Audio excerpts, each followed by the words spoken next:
Hi, this is Ram Gopal Verma and congratulations to iDream for reaching 1 million subscribers. కానీ మీలాంటి producers ఎంతమంది ఉన్నారు రాజు గారు? నిజంగా చెప్పండి. పర్సంటేజ్ తక్కువ అండ్ నష్టపోయే వాళ్ళు ఎక్కువ and on top of it పెద్ద పెద్ద బడ్జెట్లు పెట్టి సినిమాలు తీసేస్తున్నారు. అవి వారం కూడా ఆడట్లేదు చాలా సినిమాలు. అందరూ నష్టపోతున్నారు, ప్రొడ్యూసరు, డిస్ట్రిబ్యూటర్లు, everybody is going for losses, theatres.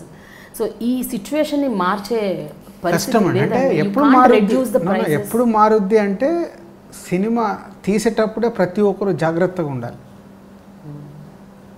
ఒక స్క్రిప్ట్ సెలెక్షన్ దగ్గర నుంచి జాగ్రత్తగా ఉండాలి.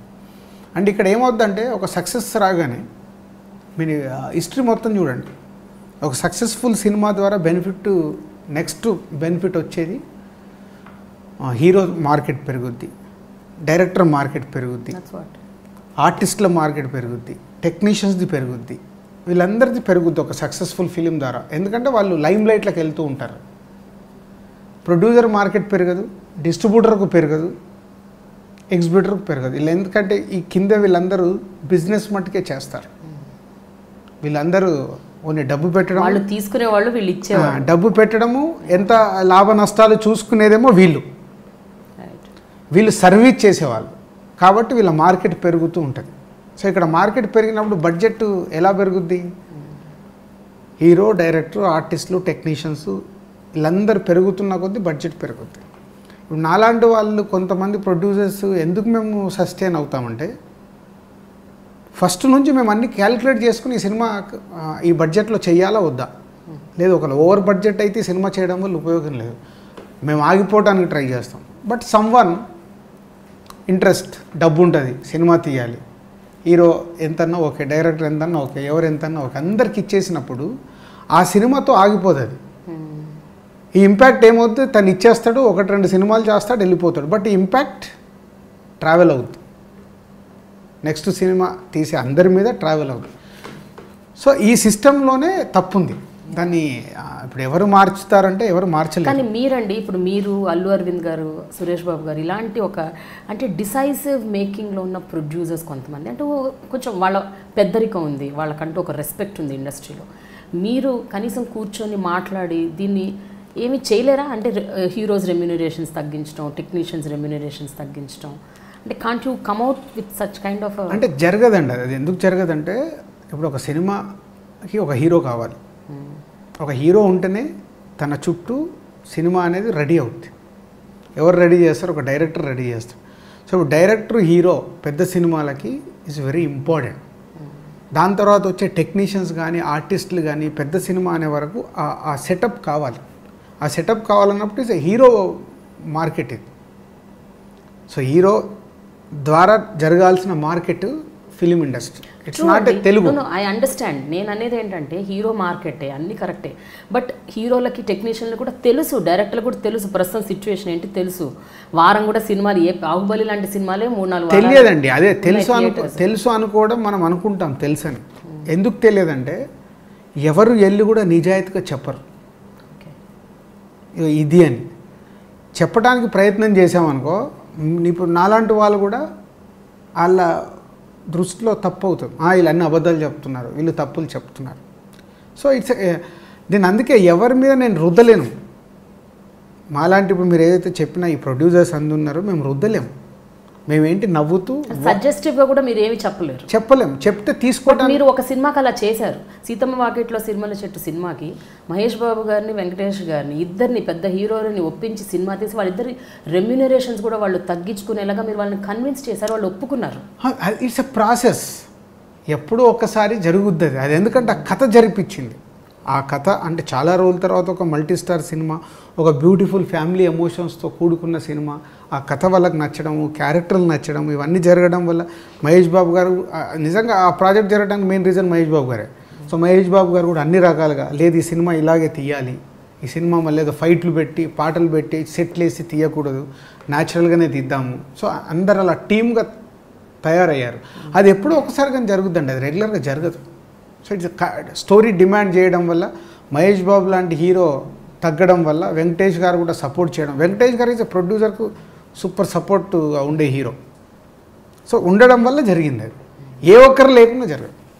ఓకే రాజుగారు, మీ సినిమాలకు సంబంధించి మీరు మొదటి నుంచి తీసిన సినిమాలు అన్నీ చూస్తే ప్రతి సినిమాకి మీరు ఇనీషియల్గా ఒక పర్టికులర్ హీరో ఒకరిద్దరిని అనుకుని తర్వాత వేరే వాళ్ళకి జీరోయిన్ అయ్యారు బిగినింగ్ నుంచి కూడా. రైట్ ఫ్రమ్ ఆర్య, భద్ర, అందరూ యూ హ్యాడ్ 3-4 ఆప్షన్స్. ఎందుకు అట్లా అంటే why you couldn't correct person మీరు ఎందుకు సెలెక్ట్ చేసుకోలేకపోయారు? ఒక స్క్రిప్ట్ అనుకున్నప్పుడు ముందు స్క్రిప్ట్ రెడీ అవుద్దండి. ఇప్పుడు ఆ స్క్రిప్ట్ రెడీ అయినప్పుడు మేము ఒక హీరోని అనుకుంటే డైరెక్ట్గా ఫిట్ కారు. మేము చెప్పిన స్క్రిప్ట్ ఆ హీరోకి నచ్చి ఉండకపోవచ్చు, మేము అనుకున్న బాడీ లాంగ్వేజ్ ఆ హీరోకి కరెక్ట్ కాకపోవచ్చు. సో అలా ఒక స్క్రిప్ట్ ముందు రెడీ అయ్యాక హీరోని సెలెక్ట్ చేసుకోవాలి. సో అప్పుడు ఆప్షన్ ఈ హీరోకిన కాలేదనుకో ఈ హీరోకి వెళ్ళొచ్చు, హీరోకిన కాలేదనుకో హీరోకి వెళ్ళొచ్చు అనేది ఉంటుంది. పోతే ఇప్పుడు స్టార్స్తో సినిమా తీయాలన్నప్పుడు అలా చేయలేం. ఇప్పుడు దువ్వాడి జగన్నాథం ఉంది, ఇది పక్కా బన్నీ కోసం అనుకుంది, బన్నీకే రెడీ అయింది. దట్స్ వాట్ అంటే బిగినింగ్లో మాత్రం అట్లా ఉండేది కదా, యూ హ్యాడ్ ఆప్షన్స్. ఇప్పుడు సీతమ్మ వాకిట్లో సిరిమల్ల చెట్టు ఉంది, నిజంగా మహేష్ బాబు గారు వెంకటేష్ గారు లేకుంటే నేను అప్కమింగ్ హీరోస్తో తీయాలి. సో అట్లా డెఫినెట్ ఆప్షన్ ఉండాల్సింది ఒక స్క్రిప్ట్కి. సో స్క్రిప్ట్ రెడీ అయ్యాకే హీరో వస్తారు. బట్ స్టార్తో సినిమా తీయాలన్నప్పుడు ఈ హీరో ఇప్పుడు నెక్స్ట్ నేను ప్రభాస్తో సినిమా తీయాలి అంటే ప్రభాస్ను దృష్టిలో పెట్టుకొని నేను అనుకున్న మాకు ఎవరన్నా డైరెక్టర్ కానీ రైటర్ కానీ చెప్పిన ఐడియాని రెడీ చేయాలి. సో అలా తయారు. ఇనీషియల్గా ఆర్య సినిమా స్క్రిప్ట్తో మీరు వెళ్ళినప్పుడు అల్లు అరవింద్ గారు వాజ్ నాట్ దట్ అంటే సుముఖంగా లేరని విన్నాను ఆ స్క్రిప్ట్కి, కానీ అది బన్నీకి సూట్ అవుతుందో లేదో. బన్నీకి సూట్ అవుతుంది, బన్నీకి ఎప్పుడు ఆ కథ మీద డౌట్ లేదు. సెకండ్ హాఫ్ వెళ్తున్న విధానం మీద డౌట్ ఉండే. సో దానికి మేము చాలా మళ్ళీ రీవర్క్ చేసి ఒక 2-3 మీటింగ్లు అయ్యాక ఒక స్టేజ్లో అయితే సుక్కు అమ్మో నా వల్ల అవ్వట్లేదు, నేను వెళ్ళిపోయి కాలేజీలో లెక్చరర్ ఇది కంటిన్యూ చేస్తాను ఒకరోజు నాతో, మళ్ళీ కూల్ అయ్యి లేదు చేద్దామని చేసి మళ్ళీ ఫస్ట్ బన్నీతో కూర్చొని అన్నీ ఫైనల్ చేసి తర్వాత మళ్ళీ అరవింద్ గారికి చెప్పి అలా ఓకే చేసిన ప్రాసెస్ పట్టి బ్లాక్ బస్టర్ అది కదండి. అయితే బొమ్మరిల్లు సినిమా టైంలో మీ డెసిషన్ ఎంత స్ట్రాంగ్ ఉండిందంటే ఆ రోజుల్లో ఆ స్క్రిప్ట్ వినగానే మీరు భాస్కర్తో చెప్పారంట కదా ఇది సిల్వర్ జూబ్లీ అని. అంటే అంత స్ట్రాంగ్ అంత గట్టి ఎట్లా ఉంటుందంటే మీకు that is the initial stages of your life. అంటే కెరియర్ మీరు అప్పుడే మొదలు పెట్టారు, 2 సినిమాలు అయినాయి, 4th ఫిల్మ్. Fourth film. అంటే అదేనండి కొన్ని సోల్ ఆఫ్ ద ఫిలిమ్స్ మనం కనెక్ట్ అవుతే తెలుస్తుంది అనేది నా ఫీలింగ్. సో మాకు అదే పని కదా. సో మీరు ఇంటర్వ్యూ చేస్తున్నారు, సో రాజుగారిని ఎలా ఇంటర్వ్యూ చేయాలంటే మీకు ఒకటి ఉంటుంది కదా, చిరంజీవి గారిని చేయాలంటే ఒకటి ఉంటుంది కదా. మాది అంతే, ఒక కథ అనుకుంటున్నప్పుడు ఏంటి దీంట్లో ఈ సినిమా ఎందుకు ఆడాలి, సో ఇది ఎందుకు నచ్చొచ్చు, సో దీంట్లో ఏం చేస్తే సూపర్ హిట్ అవుద్ది అనేది మాకు అదే ప్రాసెస్. బట్ పోను తర్వాత అదే డైరెక్టర్స్తో మీరు మళ్ళీ సినిమాలు చేసినప్పుడు చాలా అవి ఆడలేదు. అంతెందుకు వాసు గారి సినిమా మీరు ఆయనతో దిల్ నుంచి మీరు ట్రావెల్ అయ్యారు, వాసు గారి సినిమాలు ఏవి ఆడలేదు మీ బ్యానర్లో. అలాగే హరిశంకర్ గారిది ఇప్పుడు Duvvada Jagannadham I'm sure this is going to a big hit. But అంత ప్రీవియస్ ఫిలిం ఆడలేదు రామయ్య వస్తావయ్య. మరి మీరు ఏ గట్ ఫీలింగ్ ఉంటుంది మీకు అదే డైరెక్టర్తో మళ్ళీ సినిమా తీయాలని? ఆ డైరెక్టర్ ఆల్రెడీ మీకు ఒక ఫ్లాప్ ఇచ్చారు. నేను ఇందాక మీకు చెప్పాను కదా, ఒక సినిమా ఫ్లాప్ అయిందంటే ఒక డైరెక్టర్ వల్లనే ఫ్లాప్ అవ్వదు. సో అందరము సెలెక్ట్ చేసుకుంటున్నాం సినిమాని, ఓన్లీ ఒక డైరెక్టర్దే తప్పు కాదు. సో నేను సెలెక్ట్ చేసుకున్న ఒక ప్రొడ్యూసర్గా ఇప్పుడు నా దగ్గరకు ఒక డైరెక్టర్ ఇప్పుడు హరీష్ శంకర్ రామయ్య వస్తావయ్య చేయాలనుకున్నప్పుడు తన గబ్బర్ సింగ్ లాంటి సినిమా ఉంది, ఎన్టీఆర్ ఓకే అన్నాడు, ఏ ప్రొడ్యూసర్తోనే చేయొచ్చుగా. ఎన్టీఆర్ హరీష్ శంకర్ ఆ సినిమాకి నేను కావాలని నాకు ఫోన్ చేస్తే నేను వెళ్ళాను, వాళ్ళిద్దరు కూర్చొని నాకు ఫోన్ చేశారు, ఒకసారి రా అంటే నేను వెళ్తే ఇద్దరు కూర్చున్నారు, నెక్స్ట్ మా సినిమా ప్రొడ్యూసర్ నువ్వు అన్నారు. సో నన్ను ఎందుకు కోరుకున్నారు, రాజన్న అయితే మనం ముగ్గురం కలిస్తే బాగుంటుంది ట్రావెల్. అలా ట్రావెల్ మొదలై ఏదో కథ అనుకొని ఏదో కథకి వెళ్ళి తప్పు చేసాం. అంటే డైరెక్టర్ హరీష్ శంకర్కి ఎంత రెస్పాన్సిబిలిటీ ఉందో ఆ కథ ఎంచుకున్న నాకు అంతే ఉంది, ఆ సినిమాలో యాక్ట్ చేసిన నా హీరోకి అంతే ఉంది. సో మేమందరం అనుకుంటేనే ఆ సినిమా తయారైంది, లేకుంటే రెడీ కాదు. సో ఒక సినిమాకి ముగ్గురు వెరీ ఇంపార్టెంట్. సో అలా అనుకున్నప్పుడు సో రామయ్య వస్తావా నేను హరీష్ శంకర్కి రుద్దేసి నేను వదిలేలేను, ఆ తప్పులో నా రెస్పాన్సిబిలిటీ ఉంది.